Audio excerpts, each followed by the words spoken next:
नमस्कार, खबरों की खबर में आपका स्वागत है। जिनके घर शीशे के हों उन्हें दूसरों के घरों के ऊपर पत्थर नहीं चलाना चाहिए और ये जो समय का पहिया है ये कब उल्टी दिशा में घूमने लग जाए इसका अंदाजा उन लोगों को जरूर होना चाहिए था जिन्होंने सुशांत सिंह राजपूत की मौत का तमाशा बनाया था। आज आईटी की तरफ से, इनकम टैक्स डिपार्टमेंट की तरफ से बॉलीवुड में जो छापेमारी चल रही है उससे हड़कंप मच गया है और राजनीति भी बड़ी अजीब है। महाराष्ट्र के सारे लीडर्स, वहां के जो सरकार चलाने वाली पार्टियां हैं वो कह रही हैं कि ये तो बदले की कार्रवाई है, फासिज्म आ गया है, डेमोक्रेसी नहीं है। मतलब ये एक बेईमान के घर आईटी रेड होता है और डेमोक्रेसी खतरे में आ जाती है। आज अनुराग कश्यप, तापसी पन्नू, विकास बहल जैसे तमाम बॉलीवुड पर्सनालिटीज के घरों और दफ्तरों के ऊपर आईटी का छापा चल रहा है। आज सवेरे से ही 22 लोकेशन के ऊपर अलग अलग टीम इनकम टैक्स डिपार्टमेंट की छापामारी कर रही है। इस वक्त जब मैं ये वीडियो बना रहा हूं उस वक्त भी ये छापामारी जारी है। मतलब 12-13 घंटे से ये लगातार ये छापामारी चल रही है और ये बताया जा रहा है न सिर्फ मुंबई बल्कि मुंबई और पुणे के अंदर भी ये छापामारी का काम चल रहा है। आरोप क्या है? आरोप ये है कि कुछ कंपनियां की जो आपसी लेन देन है उसमें कुछ गड़बड़ झाला है। दरअसल लोग पूछ रहे हैं कि अनुराग कश्यप के ऊपर क्यों ये आईटी का छापा पड़ा है। तो अनुराग कश्यप की जो कंपनी है फैंटम फिल्म्स, उसके और धर्मा प्रोडक्शन के बीच जो लेन देन है वही इनकम टैक्स डिपार्टमेंट के हत्थे चढ़ गया है और उसके ऊपर तहकीकात हो रही है, जांच हो रही है और उसी संदर्भ में यह छापामारी की जा रही है। 3-4 एजेंसियां हैं जिनके ऊपर यह कार्रवाई की जा रही है। उसमें नाम है क्वान, एक्सीड एंटरटेनमेंट, धर्मा प्रोडक्शन और फैंटम फिल्म्स। ये सारे लोग, ये विकास बहल या अनुराग कश्यप, ये सारे लोग फैंटम फिल्म से जुड़े हुए हैं। एक और एजेंसी जिसका नाम इस छापेमारी में आ रहा है वो क्वान टैलेंट एजेंसी, वही क्वान। आपको याद होगा जब ये ड्रग्स का मसला आया था, जब सुशांत सिंह राजपूत की मौत की मिस्ट्री में जब तहकीकात चल रही थी उस दौरान भी इस एजेंसी का नाम आया था। तो क्या है इन लोगों के आपस के लेन देन? इसमें धर्मा प्रोडक्शन का भी नाम आ रहा है। धर्मा प्रोडक्शन में भी आपने सुना होगा कि किस तरीके से ड्रग्स का धंधा चल रहा था। 2 शख्स को पकड़ा गया था जिनके रिश्ते धर्मा प्रोडक्शन के साथ थे। ये धर्मा प्रोडक्शन वही है, करण जौहर की कंपनी। और अब जो खबर आ रही है उसमें यह पता चल रहा है कि अनुराग कश्यप के 3 अकाउंट्स को आईटी डिपार्टमेंट ने सीज कर दिया है और क्वान एजेंसी, ये जो टैलेंट एजेंसी है जो पहले भी शक के दायरे पे आया था, उसके 4 अकाउंट्स को आईटी ने सीज कर दिया है। मतलब बहुत सारी जानकारियां आईटी डिपार्टमेंट के पास होंगी तब जाकर के ये इस तरह की कार्रवाई हो रही है। एक साथ 22 ठिकानों पे अगर इनकम टैक्स डिपार्टमेंट छापामारी करती है तो इसका मतलब बिल्कुल साफ है कि ऐसी कोई जरूर बात होगी, कुछ ऐसा जरूर सबूत आईटी डिपार्टमेंट के हाथ लगा होगा जिसकी वजह से वो ये छापामारी कर रहे हैं। मैं आपको बता दूं, इनकम टैक्स डिपार्टमेंट, ये राजनीति करने वाले लोग, उनको ये बात समझ में आनी चाहिए कि ये जो इनकम टैक्स के डिपार्टमेंट की तरफ से कहीं घर के अंदर घुस के या ऑफिस के अंदर छापेमारी की जाती है तो इसकी जवाबदेही इनकम टैक्स डिपार्टमेंट की होती है। उनको कोर्ट में यह बताना होगा कि जांच के दौरान उनके हाथ क्या क्या सबूत लगे जिसके बाद से उन्हें लगा कि अब इनके ठिकानों के ऊपर छापामारी करना वो जरूरी है। ये काम लीगल काम है, इनकम टैक्स के पास ये अधिकार है और अगर इनकम टैक्स अगर कानून के अलग जाकर के, कानून को तोड़ के इस तरह की छापेमारी करती है, किसी के प्राइवेट घर या दफ्तर के अंदर छापेमारी करती तो उन्हें कोर्ट में उस सारे जवाब देने होते हैं। और अगर इनकम टैक्स के अधिकारी, जिन लोगों ने इसे सैंक्शन किया है इस रेड को, अगर वो कोर्ट के अंदर अपने इस एक्शन को रैशनलाइज नहीं कर सकते, उसके लिए सही दलील, कानूनी सबूत अगर वो पेश नहीं कर सकते तो उनके ऊपर कार्रवाई होगी। तो पहली बात, ये जो सोशल मीडिया के अंदर में अचानक से लेफ्ट लिबरल कबाल, ये जो लुटियन मीडिया ये जो कह रही है कि तो बदले की कार्रवाई है, सरकार के खिलाफ ये लोग आवाज उठाते हैं, इसलिए ये छापेमारी की जा रही है, तो ये बात उन्हें याद रखनी चाहिए कि हर किसी के घर में इनकम टैक्स के डिपार्टमेंट के अधिकारी घुसते नहीं हैं जब तक उनके पास कोई पुख्ता सबूत नहीं होंगे।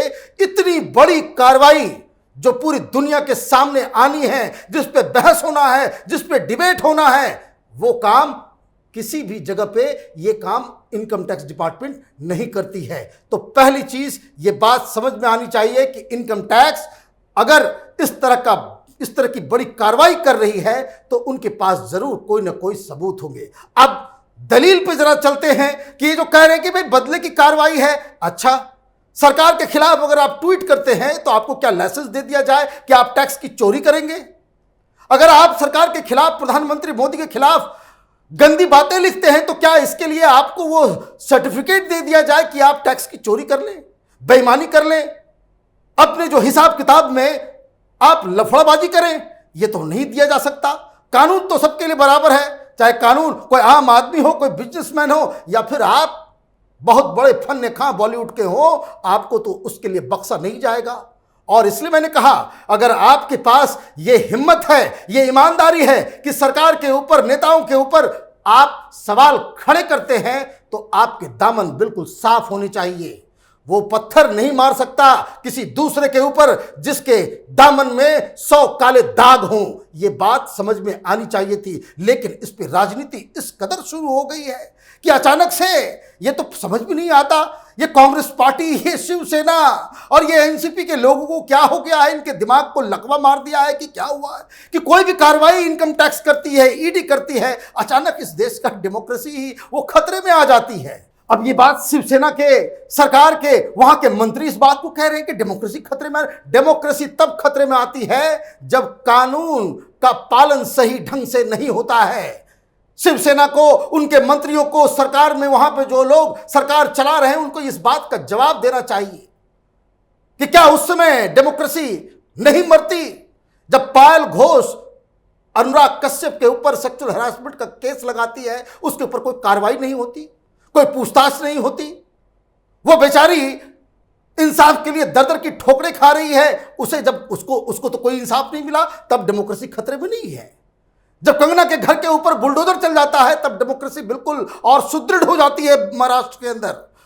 जब वो तमाम लोग जो सुशांत सिंह राजपूत की केस में आवाज उठा रहे थे, जब उनको प्रताड़ित किया जाता है, तब डेमोक्रेसी बिल्कुल मजबूत हो जाती है। ये कैसी दलील है, ये किस तरह की राजनीति है जो महाराष्ट्र के अंदर चल रही है? ऐसा तो नहीं होगा कि आप जो काम करें वो डेमोक्रेसी है और जो कानून के हिसाब से एजेंसियां काम करें तो वो डेमोक्रेसी का हनन हो जाए। जो लोग टैक्स की चोरी करते हैं, जो लोग हेरा फेरी करते हैं, जो सेक्सुअल हैरासर हैं, जो लड़कियों को शोषित करते हैं, जो ड्रग्स का धंधा करते हैं, और जो लोग इस पूरे सिस्टम को, जो बॉलीवुड का जो एक सड़ा गला जो गैंगबाजी वहां पे चल रहा है, उसको पोषित करते हैं, उनके खिलाफ तो कार्रवाई होनी ही चाहिए। अगर इनके दामन साफ है, ये अपना बताएंगे, अपने पक्ष में कोर्ट में जाकर के अपनी बात रखेंगे। लेकिन ये कि जैसे ही रेड हुआ और डेमोक्रेसी खतरे में आ गई, तो ये बताता है कि किस तरीके से महाराष्ट्र की सरकार उन्हीं के साथ खड़ी हो जाती है जिनके दामन दागदार होते हैं। ये किस तरह की राजनीति महाराष्ट्र के अंदर चल रही है। और सबसे तो अजीब बात यह है कि सबसे ज्यादा डेमोक्रेसी, फ्रीडम ऑफ स्पीच का गला घोटा महाराष्ट्र के अंदर जाता है। वहां कोई मुख्यमंत्री के खिलाफ कोई एक शब्द नहीं बोल सकता। अगर कोई बोलता है तो कोई गुंडे चले जाते हैं, कभी उसकी पिटाई कर दी जाती है, किसी का बाल मुड़ दिया जाता है, किसी के चेहरे पे कालिक पोत दी जाती है और किसी के घर पे बुलडोजर चला दिया जाता है। और ये लोग, ये हिंदुस्तान के लोगों को ये सबक सिखा रहे हैं, ये सीख दे रहे हैं कि डेमोक्रेसी क्या है। अगर अनुराग कश्यप ने ये धर्मा प्रोडक्शन वालों के साथ कुछ गड़बड़ी की है, ये कौन टैलेंट एजेंसी, अगर इन लोगों ने कुछ गड़बड़ झाला किया है, अगर इन लोगों ने टैक्स की चोरी की है, तो इन्हें पूरी की पूरी सजा मिलनी चाहिए। क्योंकि ये जो हिंदुस्तान में एक नया प्रचलन चालू हो गया है कि सरकार के खिलाफ आप बात करो, मोदी को गाली दो और उसके बाद उस आड़ में आप कुछ भी काम करो। आप जैसे देखिए इस किसान आंदोलन, ये शाहीन बाग के अंदर ये तमाम लोग जो खुद को कहते हैं कि हम सरकार के खिलाफ बात करते हैं, इनके रिश्ते उन खालिस्तानियों से निकल रहे हैं, पाकिस्तानियों से निकल रहे हैं, चाइनीज एजेंसी से निकल रहे हैं, अर्बन नक्सल के साथ निकल रहे हैं। तो मतलब ये कि फ्रीडम ऑफ स्पीच का गलत इस्तेमाल अपने आप में कहीं एक स्ट्रेटजी तो नहीं है, कहीं ऐसा तो नहीं कि ये फिल्म वाले टैक्स की चोरी कर रहे थे कि कहीं वो पकड़े ना जाएं, इसलिए वो सरकार के ऊपर हमलावर रहते हैं। ये स्ट्रेटजी रिवर्स में भी काम कर सकता है, इस पर भी ध्यान देने की जरूरत है। और जो कुछ भी हो, इस देश में कानून का राज है, हाई कोर्ट है, सुप्रीम कोर्ट है, हर जगह है, आपकी सुनवाई होगी। जिन लोगों के खिलाफ महाराष्ट्र की सरकार ने दमनकारी नीतियां अपनाई, चाहे वो कंगना रनावत हो, चाहे फिर वो अर्नब गोस्वामी हो, ये लोग जा रहे हैं कोर्ट में अपने इंसाफ की लड़ाई लड़ रहे हैं, तो इनको भी लड़ने में क्या बुराई है।